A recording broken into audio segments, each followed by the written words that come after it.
Morning, folks. We're going to get started here in about 4 minutes.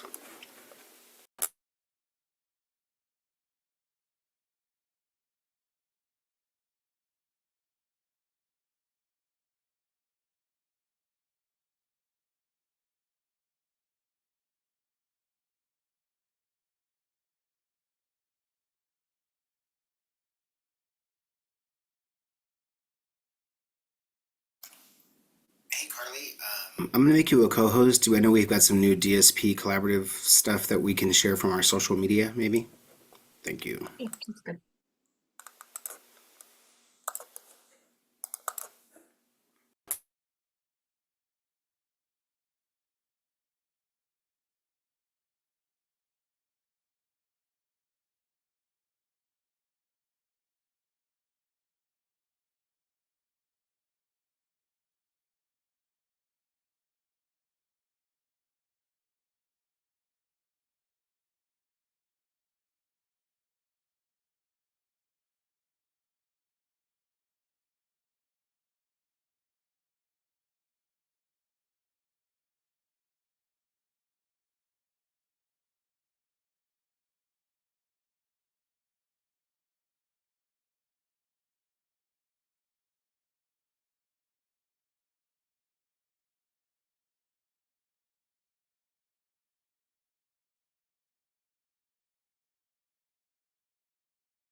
I believe we have the spotlight for Compass today, right? Who do we have for Compass?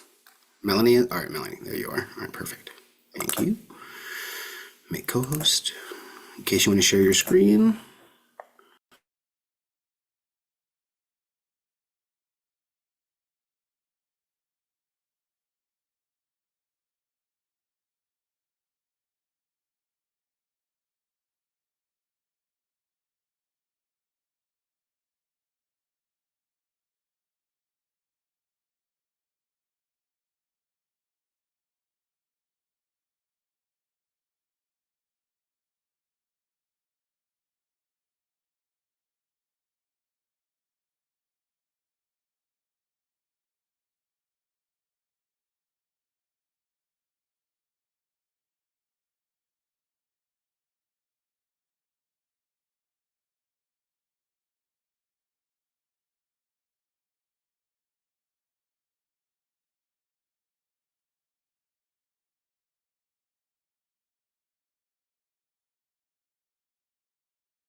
Michelle, shall we introduce Brandy today? Yes.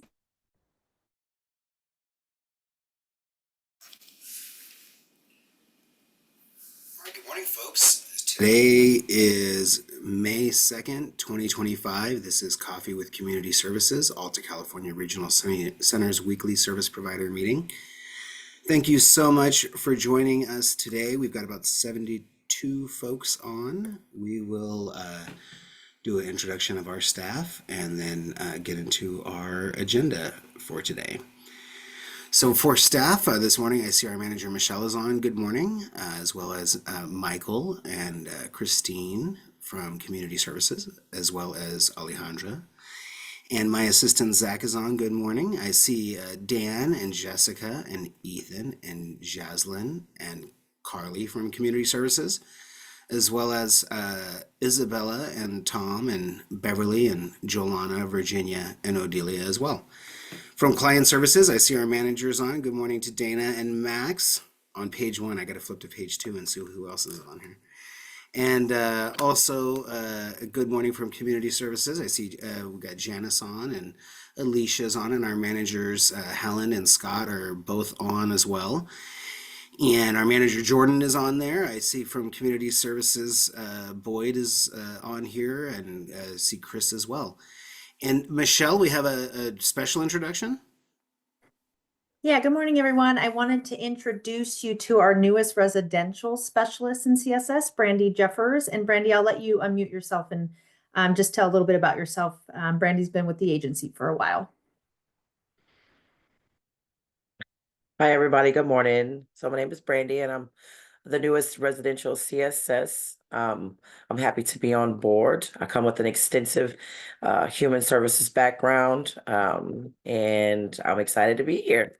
I think I've worked with quite a few folks from the regional center as well as vendors, and I just transitioned over from service coordinator. So I started my career at ACRC as a service coordinator. So thank you. Happy to be here. I really wish that I had been a service coordinator before I worked as a community services specialist. I had the pleasure of supervising service coordinators for 7 years, and when I came back as the director, it definitely gave me a very different perspective on things. And so happy to have you join us with your experience and Thank welcome. And this is what we do every week. We meet with you. folks that represent, thousands of our clients served. These are many of the service providers that want to log in and get weekly updates on the things that are going on. For our agenda today, folks, we are going to have our Deaf Culture 101 and Sign of the Week with Michael. We're going to give everyone an update on rate reform and service provider directory and payments. We are going to talk about early start services, infant development program providers. If there's anyone that has an infant development program vendorization and you are on right now, if you would not mind just dropping that in the chat, like I'm here because we're going to have some information for you later.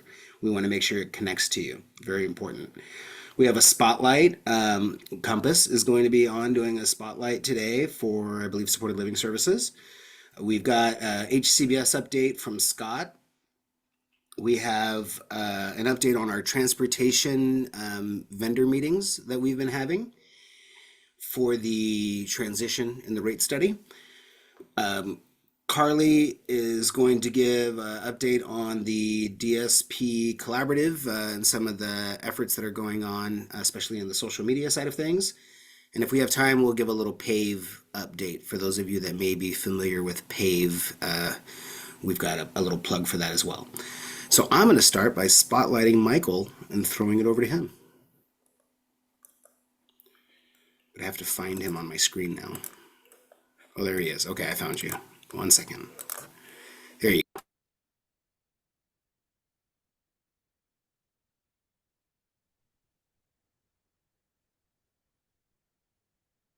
Hello, everyone. Okay, great.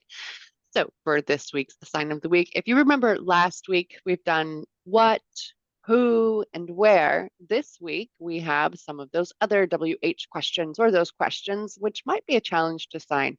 We have how, why, and when. So the first one, how, take both of your hands, face them with each other, bend down your fingers, and then you're going to bring them together and fold them out like this. How? The next one, why? Wait, I want to make sure I can see everyone. Okay, better. Take your hand, your 5-hand shape, bring down that middle finger, just that middle finger there. Bring it down a little bit, and then you're going to kind of make it as if you're connecting to your mind, but you don't have to touch your head, but you're going to wiggle that middle finger there. Why? And for when, this one is a little ironic. First, you're going to use your dominant hand, pointer finger, and then your non-dominant hand, pointer finger. You're going to have that one facing you. And for when, you're going to use that dominant hand to kind of make a circular motion as you bring it to touch your non-dominant hand. So it's a little bit of a challenge. So we'll practice them all again. Here we go for how,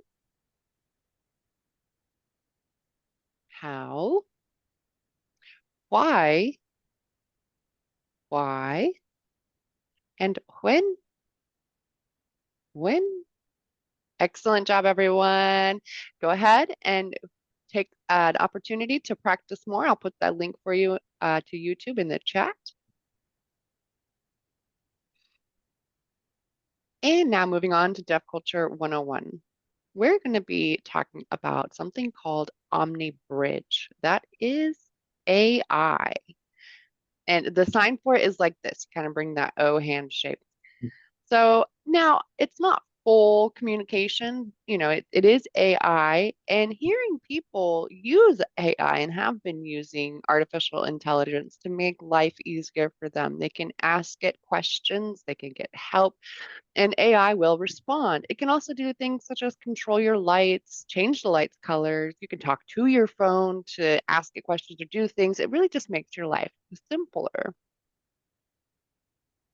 The challenge for deaf and hard of hearing folks is that we cannot quite access AI in the same way that hearing folks do because of the way the technology is built. When a deaf person tries to speak, it's not the same, it's not recognized by AI as it is for a hearing person. They don't quite it doesn't quite understand my voice, and AI doesn't recognize ASL just yet. So it is harder for deaf and hard of hearing folks to communicate with the artificial intelligence technology. But now there is one company called OmniBridge. They have recently developed and they're utilizing AI. And what they're using it for is to actually translate ASL into English and vice versa, spoken English into ASL. This could be good for situations where there's no interpreter available, such as, going out to the store, or maybe you're at the airport and you don't have an interpreter there. This technology is currently still developing though, but it does offer real-time translation, and OmniBridge allows for a deaf person to communicate in ASL while a hearing person can either hear or read the translation generated by AI. And that does kind of help expedite things. I am going to show you a quick little clip as to what that looks like and how it works for someone who might have a laptop with a webcam or something, where that webcam can identify and recognize some of the hand shapes and movements. And then, of course, let me see, actually, I'll get that video up there to share.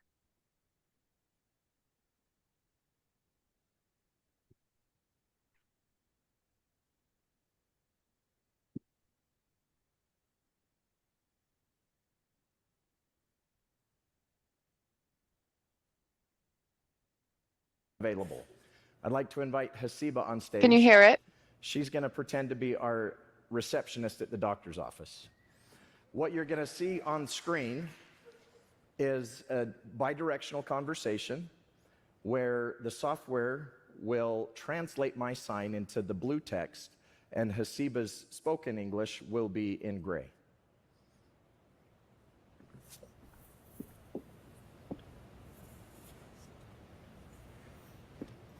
Hi, how's it going?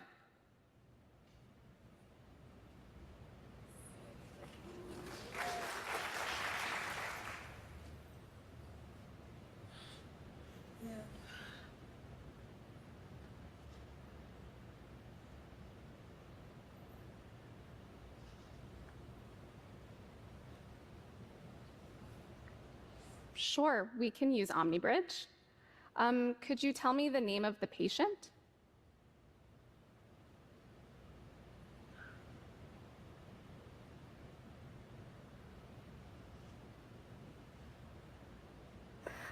Sophie's my sister's name. That's so fun.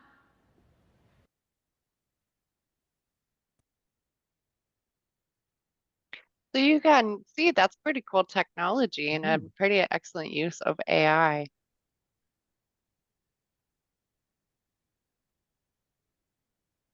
So the fact that AI is starting to develop the ability to translate ASL in English is very exciting for us. But however, AI cannot and should not replace a human interpreter.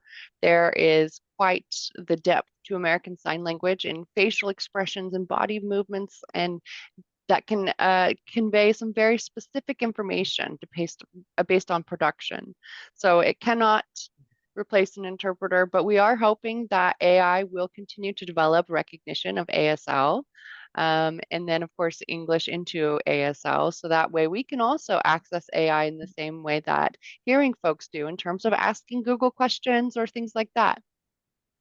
There's a company by the name of Sorensen. They're very popular because they are a well-known VRS, video relay interpreting service provider. And they have partnered with OmniBridge to help develop this technology to improve the communication access for deaf and hard of hearing folks as we make as we make AI more accessible for deaf and hard of hearing folks. And I will go ahead and send you the full video or the link to that video so you can see the full presentation about OmniBridge on your own time. So thank you, everyone. Excellent. Thank you very much, Michael. Certainly, very timely with all of the work that we are trying to do to utilize technology to expand opportunities. I knew Rhonda would be excited about that. Look at that comment already in the chat. I know I was checking out the website for OmniBridge as Michael was sharing that information, but always best to see a video of that. Thank you very much. All right. I want to jump over to the rate reform and talk a little bit about that before we get into our other topics and provide some updates to folks. So I'm going to share my screen with DDS's website for this portion here. All right. And we're all seeing DDS's website? Yep. All right. So, just wanted to, first I'll just kind of show DDS's website here. There is information in here if you would like to participate in joining focus groups for standardizing the regional center intake process. They are publicizing that information here. I think the department in law, there was changes to standardizing things like the IPP, standardizing things like the vendorization process. There's also standardizing intake. And so I think they were a little bit behind on implementing the standardized intake at the regional centers. So just wanted to share that opportunity is right there on the front page of DDS's website. For DDS's information for rate reform, for those of you that are new to this, the information is available on DDS's website here. And within here, we have the directives and the rate models and the reimbursement rates. At this point, I wanted to just go over to the provider directory area, and I want to touch on a couple different things. We've shared in this meeting previously through directive, the department has stated that we need providers to get into the service provider directory by the end of this month. Directive has also further indicated that for providers that do not do that by the end of the month, they will not be able to bill after that. So, and Michelle Duchesne can help me if I say anything wrong as it relates to this, or Hubert can, but we developed a Everbridge message that was sent out to all of our providers that we are aware of that are working with our clients currently that have not gotten into the service provider directory yet. Is that right, Michelle? Is that kind of the way we did it? Correct. 264 was the total amount. Yeah. It is we don't know, but we believe there's going to be some additional guidance that's going to come out from the department related to those service providers. We're very pleased that we have so many service providers that are already in the directory. And we know, I believe, Michelle, that since we started this outreach with the new lists, and we have already started to see an influx of more service provider directory information coming in. Correct. Actually, even from the start of this meeting, I've received 15. So we are getting a lot of responses back. And the only thing that I would add is when you go in, I would verify what John's showing there is the link for the QIP eligible. Please look up your vendor number and see what it states there. Just because your name is in there doesn't mean that you've completed everything. So why don't you walk me through that while I share my screen real quickly? So I am a service provider and I want to be, here, we're not going to download the file, and I want to be able to sort myself. And so I'm going to choose, I don't know, we'll just choose this person right here. Deselect all. We'll choose this person right here. Apply. So That's a perfect example. It is a perfect Yes. example. So what are we looking at? Yeah, so what we're looking at is the top one right now, even though, so the H27857 vendor number for Central Valley has, even though they're in there, it's showing that they have not, their eligibility rate, they have not started. So please keep an eye out for that. That means that you need to go back to your link and finalize some documentation that's needed, or possibly reach out to the department to let them know that you have not received or that you need an additional link if you're not able to log in. And then the second vendor number, it looks like that all the information for that one has been completed and they are eligible. So that's a perfect example of what we're letting our providers know. Please go in there and see what it is stating as far as that column D. Look yourselves up. That is the thing that we want to get the message out is take some time, look yourselves up. We are robo-calling people through the Everbridge system to try to get them to log in and get this done. It is very impactful. Operationally, it's very impactful on us because we don't expect that the services necessarily are going to stop on June 1st for any individuals, and that immediately creates challenges for us. If you are working in services and we don't have a established billing mechanism for you concurrently, like that's problematic. And granted, maybe we have a whole month to kind of get that figured out until you have to do your next month's billing. But regardless, we're concerned about it. We want to make sure that we get everyone in. We're doing everything that we can do, including emailing folks as well. But you got to go in and verify it. Additionally, we know that the department has indicated that they will be updating these lists every 2 weeks. Well, I shouldn't say that. It used to say that. Now it says they'll be updated weekly. It has now been, more than 2 weeks since then. My staff saw, but I reached out to the deputy director at DDS this morning. I CC'd Iqbal and asked if they could please update the list for all of you and us as soon as possible, because we want to know how effective our outreach was. We've really been hitting this hard for the last couple weeks. Michelle seeing all these things rolling in, we need a new tally. We need to know where we can focus our outreach over this next month. So I just want to let you all know that I get it that this is the service provider responsibilities, but we are trying to do everything that we can do to get the word out, get the message out to the last remaining ones, because we don't want any impact on client services related to people not being able to bill. Any of my staff have any other feedback about that part of it before we get to service provider acknowledgement letters? Okay. So then the other part of rate reform and due date that is kind of upcoming is the service acknowledgement letters. When it comes to the development of the directives that the department did for the rate reform, in order to expedite, I don't know if we can still call it expediting on May 2nd, but in order to expedite changes to vendorizations, they created a process where we have service acknowledgement forms that you fill out as providers. With that, the department extended the previous deadline of March 30th to the end of this month for those service acknowledgement forms to come in.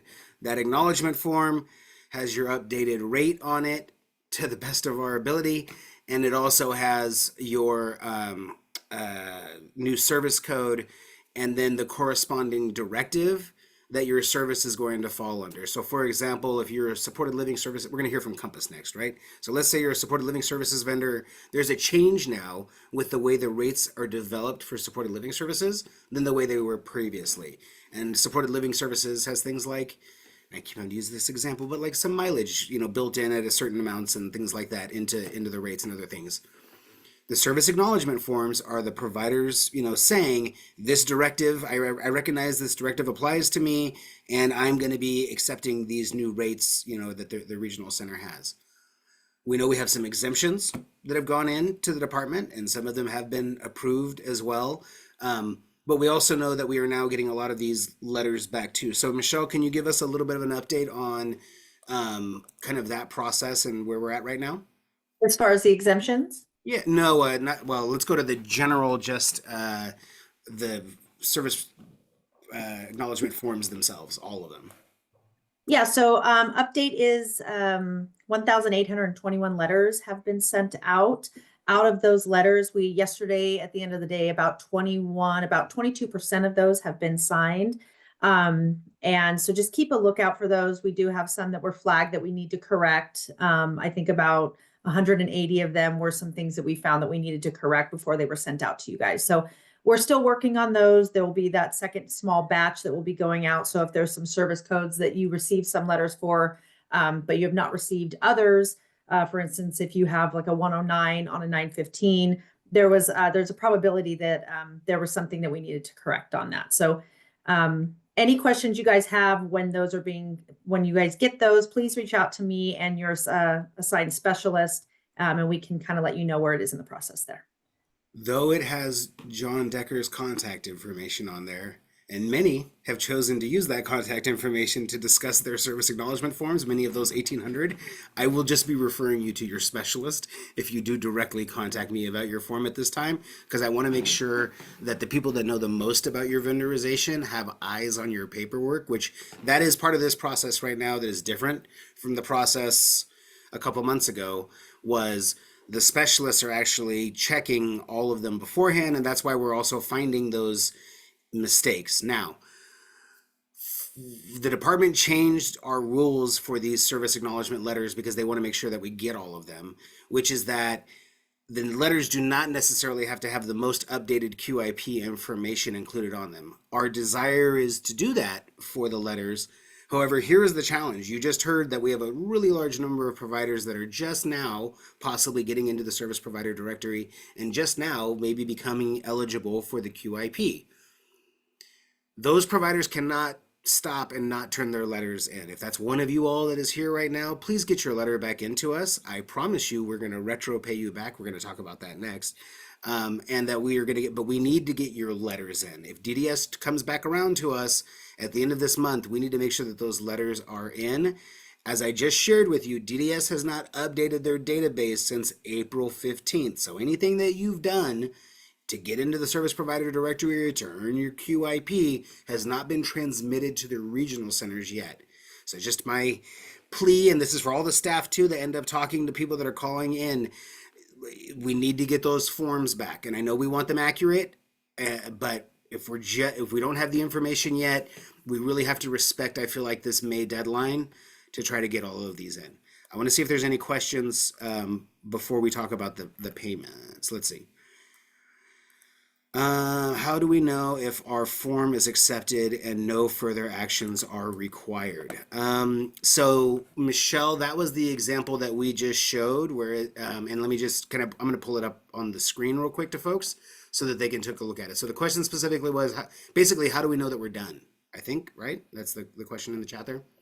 So there was two examples that we showed earlier, and I'm just going to bring something similar to that back up again right now. So you would know if you're done because you're on this QIP eligible list right here, and it says yes, and it has an effective date that has already passed, if that makes sense. Or like because then it will have been transmitted to us. So we have all of these 1-1s. I think we may, well, let me just sort it real quick up here. I think John, you're not sharing your screen. I don't know if you meant to. let or me not. share real quick. Let me open it up. Let's see. There we go.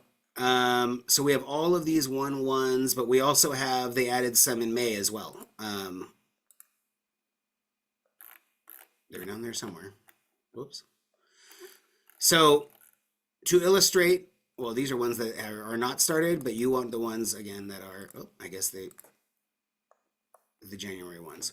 So You know that you are done if it says completed and it is on there. The QIP rate eligible, yes, you can be, but you need to have the effective date already entered in there. Pathway to choices. Tyler, go ahead. I've got a question kind of relating to the provider directory and the acknowledgement. Our company's day program and behavior management program were originally both under the QIP eligible list. And then I checked a few days ago when we got one of the phone calls and emails saying that we were no longer eligible. I reached out to the DDS support email that was on that email as well. And just this morning, I got back an email saying we essentially had not started any of our programs. I wasn't sure if you knew anything about that, if that was an ongoing issue for other Well, I mean, programs, I could departments. share the screen with your response. It does say not started. Uh, Um, y- y- We It's- are receiving those from other providers as well, that they were originally on there and now they're not. So okay. we're just recommending, yeah, please connect with the department immediately to get that updated. Unfortunately, they've been switching around for some reason or another. Okay, and that's what I just wanted to make sure if this was an ongoing problem or if this was just an us thing, because we had been told we were on there and we had started the process, and the last thing we heard is there was just one more step we needed to do, and all of a sudden we've been removed. So I just wanted to double check. Yeah, so they moved lists of the people that were basically like partially in, and they moved the people into the QIP eligible list, even though they're really not QIP eligible until they do all of the steps that are required. And so there's still that the last questions that have to be confirmed within the directory is the way it kind of reads. But again, there's been a lot of inconsistencies with the department when it comes to some of this stuff. And so the best thing is to keep your correspondence with them, because ultimately our charge is that we have to pay you starting 1/1 if there is a verification from the department. Even like if it's 3 months from now or 4 months from now that you were eligible, we still have to go back to January 1 to give you that payment, which I did want to mention maybe starting to come out. Is that what we heard, Michelle? Is it like maybe this next possible check run I think we heard from accounting is that we might see some QIP lump sums that are coming on to people's checks and payments. And so we know that we owed previous amounts to people and that Robin updated them in our accounting department. So just wanted to give a heads up to folks that there may be an extra payment received related to, excuse me, the QIP payments. And also possibly if there was a rate that was a misassessment for the level, and like for example it's higher now than it should have been.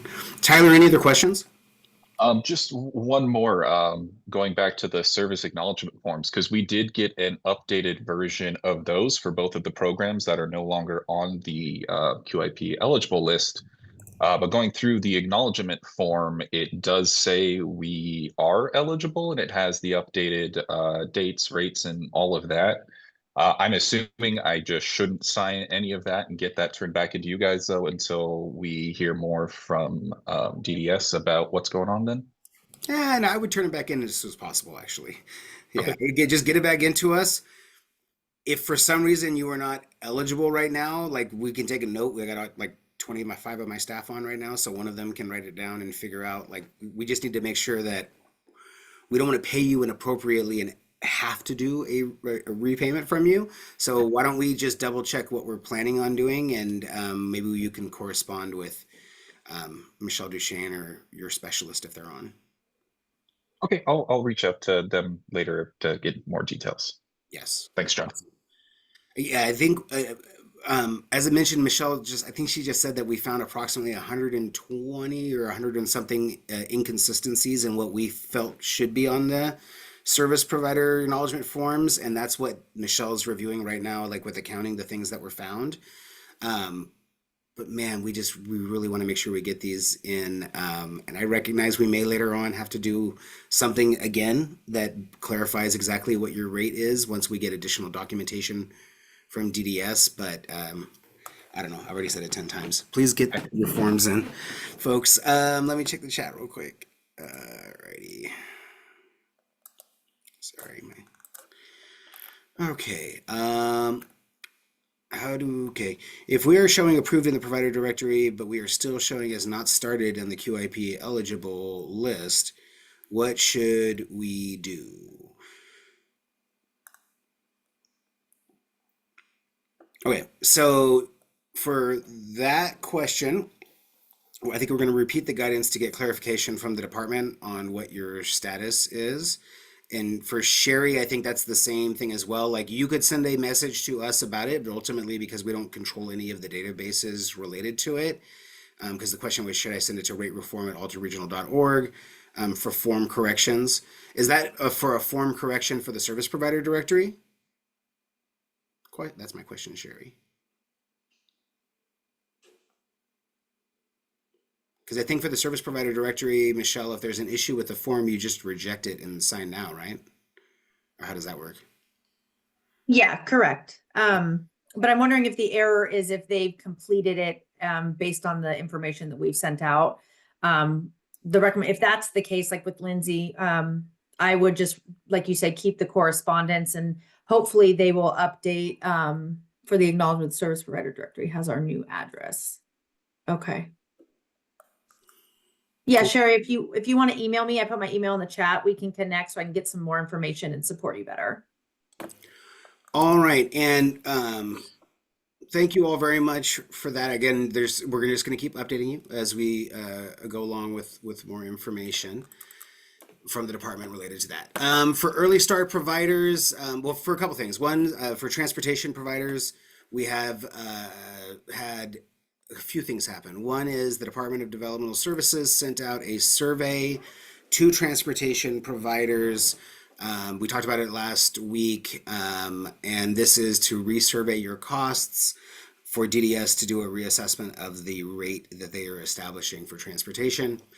Additionally, they are doing one for early intervention providers under 805, and the survey is, it's just like a nice little Excel document that they've done. So for our 805 providers, we are going to send out to all of you via email a link to complete that. You should have gotten it from the Department of Developmental Services. If you are logged into the service provider directory, you should have got a link. That is the email that the department is using for correspondence to providers, which also explains why some of our transportation providers that are not part of the service provider directory yet did not receive the invitation for the transportation survey that went out. So for transportation providers, please reach out to your assigned specialist, Damien. He's got a copy of the survey and can share it with you. I think by this point, most folks have it. And then for 805 providers, and I see Kristen with her hand up. Hey, go ahead. So I did go, IDA, which is the Infant Development Association. They had a brown bag lunch meeting yesterday. And so if you weren't able to attend, they had some people from DDS there to kind of answer questions about the survey and explaining the importance of it, because we need all the data so that what they're really looking for is billable versus non-billable hours, and then also kind of looking at cancellations, because in the 805 it is, although we can be serving or we have 40 billable hours a week, oftentimes it's not all 40, and then it's like with the rate reform and everything, it's taking a look at all the different components of what an 805 code actually provides, not just the direct time with a client. So if you are an 805, please fill it out, although it is time consuming because it does do it per employee. But if your employees are streamlined to where they are working, every employee works 40 hours a week or has a certain amount of hours that they should be billable, they said that you can do one column for the entire 805 population of the employees that are serving. But there should be, if you are on IDA, if you are getting emails from IDA, they should be sending out the recorded meeting along with the survey. So be on the lookout for that. And if you aren't with IDA, I can put my email in the chat and I can kind of forward the information that they do send because DDS said disperse it because they are, like you said, going off the list of providers. And if you aren't on the directory or you're in process of getting in the directory or you're not completed, then they don't have access to your contact information. So that was Yeah, my spiel I'm from just sharing the yesterday. email. I'm sharing the IDA email that I received, so you should know too, and all of you providers, that this went out to all of the regional centers in the state, community services directors, encouraging them to get the message out to all of you. And this is one of those participation things. And thank you, Kristen, for speaking up about it, because like this is your direct way to impact your businesses and the policy for the payment of services. So please take this opportunity that the department is giving to do these surveys. All right. Thank you very much. I want to jump over to Compass, please. Thank you, John. Today we're actually not talking about SLS, although I could. No, it's okay. We just wanted to give a quick plug to our state council funded grant, Bridge to Belonging. I talked about it once before, several months ago. It is really just trying to help people get connected, decrease isolation and loneliness. And we're offering events across the state. And I'm gonna see if I can share my screen. I'll just show the website really quickly.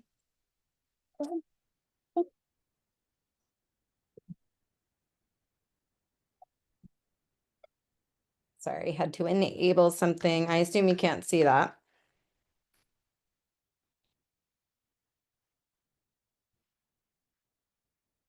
Probably still can't see it, right? No. Okay. I Well, can. Is it the website? yeah, it's our Compass website, Well, then I can probably share my screen with it. Just give me a second. compasscares.com, and then to events. We have a whole section on Bridge to Belonging. And it's broken up into regional center areas, and then there's a list of events, and these are in-person events that are happening across different regions. So if you go to the top, John, and go to events, and then Bridge to Belonging. Thank you very much. You're welcome. And then you can sort of scroll down, there's a description there, and then we've got it divided by regional center. If you keep going, you'll find ACRC right there. And so each one of those events is a link. And if you have folks that are interested in this event, you just click on that. It takes you to Eventbrite to register for the event. So there are several different types of events. We've got sort of an arts and craftsy event. We've got, this is a zoo trip. We're going to have something called a stroll and roll. So there's going to be lots of different kinds of events. Not all of them are here yet. We're still working on some of them. One kind of fun one that we're working on right now is a preview of a new show that's coming out called Lights, Camera, Friendship. It's similar to Love on the Spectrum, and Joey Travolta is involved in this project. And I was at a conference and was able to connect with them. So we're trying really hard to get that one. But in any case, there's going to be different events. And I'll drop the link in the chat. We just wanted to make sure people knew this wasn't specific to our organization. These events are available to anybody that receives regional center services anywhere in the States. And if you have people that want to travel and they see something that's in the far northern region or in Orange County and it looks like fun and they want to do a road trip, they can totally do that. And if you are an organization that would like to partner, maybe you have an event that's coming up that you think would be fun to open up to other people that receive services, that's something that we could do as well. And we would be advertising that through all of our different marketing channels. So that was it. I just wanted to give a quick plug for these events. And like I said, I'll drop the link in the chat. If you have any questions, I'll put my email in there as well. Oh, that's awesome. Thank you so much. And I see we had a couple more client services managers that joined us as well. So it's always good for them to hear about these opportunities. Thank you. All right. I wanted to do a quick update, Scott, on kind of where we're at with HCBS right now. All right. Good morning, everyone. Well, we've continued our HCBS assessments. We've got 560 sites that we're looking at reviewing this year. To date, we've got 142 of those covered, which is a solid 25%. So I'm happy to report that on our highly productive team. And then additionally, we've gone through and reviewed the grants that were submitted. And I want to clarify, this grant year is actually called the 24-25 grant year. It's because the funds were available in that calendar year, essentially. And so we have grants in review. We received 78 proposals from 56 vendors. And we've got some preliminary decisions made. We do have $892,020 that are going to be distributed amongst all of these grants. We're really excited about some of these proposals and looking forward to delivering that information. We're also trying to get into contract by June, or in June of this year. That is excellent, and I know I see Alicia on as well, who just dropped it in the chat right there. As I said previously, I know we may have put on a little extra work for your team this year by promoting this so much and trying to do kind of a little bidders conference here at Coffee with Community Services, explaining folks. But as I say, I don't know if next year we're going to have HCBS funding to be able to give out to providers. And I will say this to Alicia, I wasn't in the room with you guys when you went through everything, but Scott kind of highlighted with a few things to me, and he's kind of organizing stuff.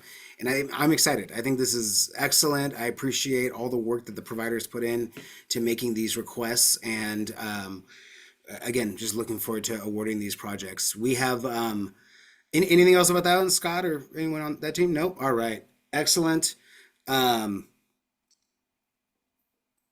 Yeah. Mid to late May is when we may hear back from the EAS, or not. Who knows, right? Sometimes. But we do want to get into contract with people. So yes, looking forward to that. It's going to be a busy month, as it always is. We had some good news for the expansion of the DSP Collaborative as we talk about HCBS. Many of you are familiar that the DSP Collaborative is something that is a HCBS funded project, and had an excellent meeting with the 7 Los Angeles County Regional Centers this week, who are all looking forward to putting some additional HCBS funding of their own into the DSP Collaborative to expand it to Los Angeles County, starting as soon as next fiscal year. So I'm going to throw it over to Carly to give some other updates about kind of what's been going on. She's got some great DSP collaborative social media stuff as well, some posts. Thanks, John. Let me just share my screen here. It is loading. It is going very slow. Did I do something wrong? Why is that not? Okay, there we go. Is everyone seeing my screen? The DSP Collaborative Facebook page? All right. So we've had a few new posts recently. So this week on April 29th, I was not in that DSP Collaborative meeting with John because Lori and I went to a Sierra College event where we were nominated for their Excellence in Equity Award, and we did win. So congratulations. Excellent. We were recognized for all of the work we do with Sierra College and our partnership and all the wonderful things that we've been able to accomplish with them. So a couple of pictures here, one with all the winners. This picture here, that is Angel and Dree from the Sierra College program. Dree also won an award. It was a very fun event. This was their 3rd annual one. So looking forward to hearing about it in the future. And then we have another DSP highlight video. So let me start this over. Is everyone hearing it? Did you share for sound? Sorry, what was that, John? When you hit share, did you hit share sound? I did. Okay. I think I did. Okay. Let me stop sharing and try and do that again so you can see it or you can hear it. So first, I just want to mention while she's doing that, like Carly has worked very hard supporting the activities with Sierra College, and there's been multiple activities that have been going on, and the DSP Collaborative, being able to have our job fair over at Sierra College, we feel like was a huge success as well. So congratulations. And this has been an important part of the DSP Collaborative is recognition of the field and letting people know who DSPs are. We're really excited, honestly, to move over to the Los Angeles market and the media market, because all those regional centers are also committed to supporting largely Carly in creating more of this type of content through the social media as well. Go ahead, Carly. So I interviewed Carol and her DSP, Andy. Carol is currently working at Department of Developmental Services as a staff service analyst. And Andy is her coach. Hi, so I'm Andy. I've been a DSP for 5 months. I started working in this field with keeping momentum because it's always been a passion of mine to help other people succeed. I feel like, everyone needs support once in a while. Whenever you need assistance, someone is going to be there for you. Okay, looks like that one went well. So I'm really looking for more DSPs to highlight. I know I've put this out there many times, but I try and do 2 videos for each DSP and their client, so you can kind of follow them along a little, for a little while. But really, I need some more DSPs who would be interested in being highlighted, especially if I could get some DSPs from just various types of programs. We've had day programs, community integration, job coaching. So I really want to highlight staff from a wide variety. We focus on environmental accessibility. We've had so many different service providers that have been either spotlighted with either our pictures or our stories.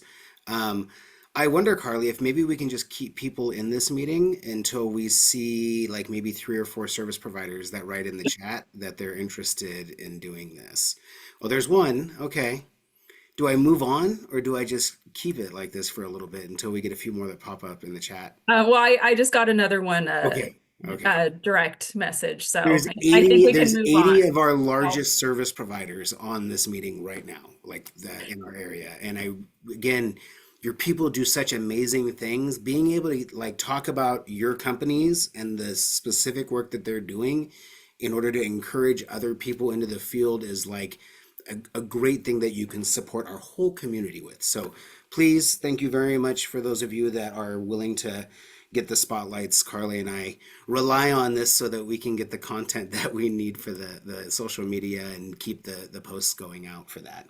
And we are excited to have 7 Los Angeles regional centers. Some of them, North LA is larger than we are. And they have lots of access to media markets down there that we don't really have. And so we're just so excited to see the DSP Collaborative expanding, being able to add that part of the map. And then the plan is the year after that to look at a further statewide expansion to the whole state. So the other regional centers are very excited. Carly and myself and Valley Mountain Regional Center staff are going to be meeting with the service providers, with the other regional centers down and the service providers down in the Los Angeles area to help them kick off their activities.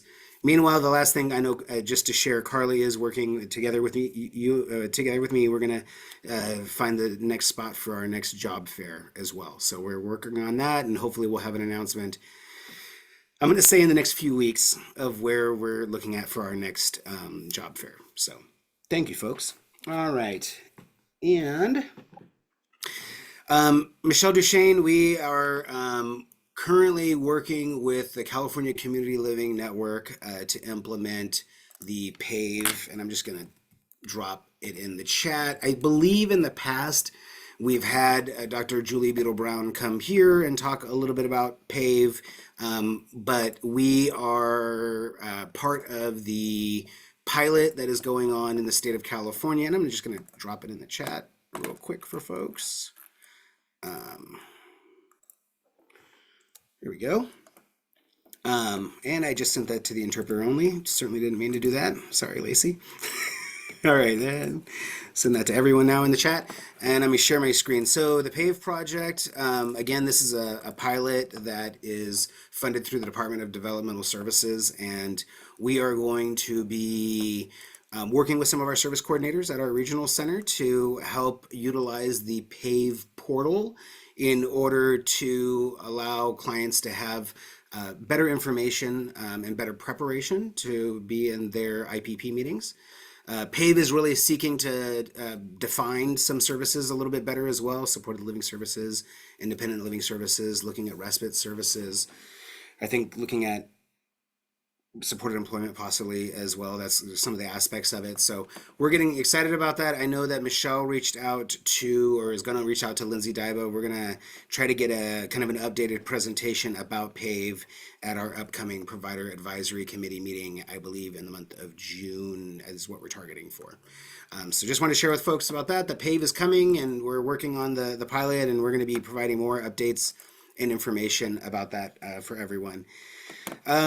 Certainly welcome, we can if someone wants to drop it in the chat, but I do encourage participation in our Provider Advisory Committee meeting. I think at this time, this meeting will be before the May revision of the budget comes out, I believe, and so there's a lot going on. I know we've got a additional rally going on May 22nd. I don't know if anyone's got any thing to promote about that, but I'm certain at the upcoming PAC meeting you will get updates from a number of individuals about advocacy opportunities between now and the end of our budget cycle that we have. So we're going to have hearings related to the May revision of the budget.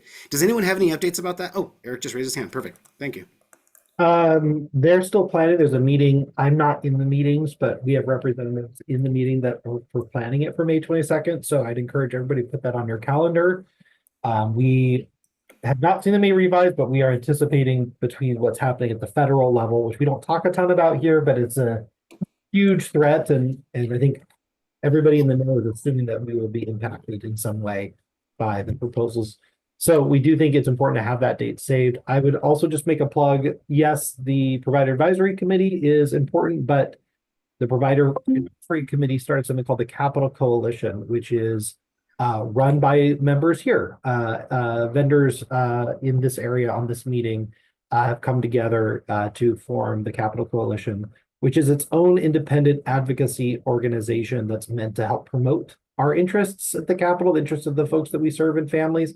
So they're going to be really involved. So if you go to the Provider Advisory Committee and you're like, that's great, but I kind of want to be involved in advocacy, or maybe you just want to be involved in advocacy, you can join the Capital Coalition as a member. So I just wanted to put that out there. You could join that and get information from us about what's happening locally. There was a rally at Kevin Kiley's office not that long ago, the Capital Coalition participated in. We are supporting legislation. We are participating in the rally. We're scheduling events to try to make the system work a little better. So just put that out there. For the Capital Coalition, is there a contact that we could just drop in the chat for now for anyone that may have an interest that got sparked with that? Yes, but I'm trying to think of who the right contact is. Well, I guarantee you it'll be figured out by the PAC meeting. Yeah, Garrett and Andrea are president and VP, but I don't see them on. If they're on, I don't. Okay. Well, they're usually here every week. We are also meeting directly after the PAC. So right after the PAC ends, we have a quick break, and then the Capital Coalition meets because we're there already. So if you'd like to join us, we're right after the PAC meeting. I always really emphasize service provider involvement in the process, like this time of year. And this is a really important year for this stuff. So I just want to encourage, you have a lot of different things going on, like instability at a federal and state level, but you also have new administration, at the Department of Developmental Services as well, for the first new budget cycle. So that is also something that's impactful. We have a new secretary with Kim Johnson. So I just want to really hope that our providers are going to be tuned into all of this stuff and advocating. And I really enjoyed participating in the rally that occurred up in Rockland. It was great being around so many, of you service providers that were out there, so many clients, so many families, came to me with my Alta shirt and were very pleased to see, Alta folks that were out there. So want to make sure that this meeting on Fridays is a great opportunity for you to know about those additional advocacy opportunities. With that, I'm going to jump over to the chat and see if we have anything else. Thank you, Eric, for putting that information in the chat there. And anything else from the managers? Yep. All right. Well, I hope folks have a fantastic weekend, and we'll look forward to talking to folks next week. Okay. Take good care. Bye-bye.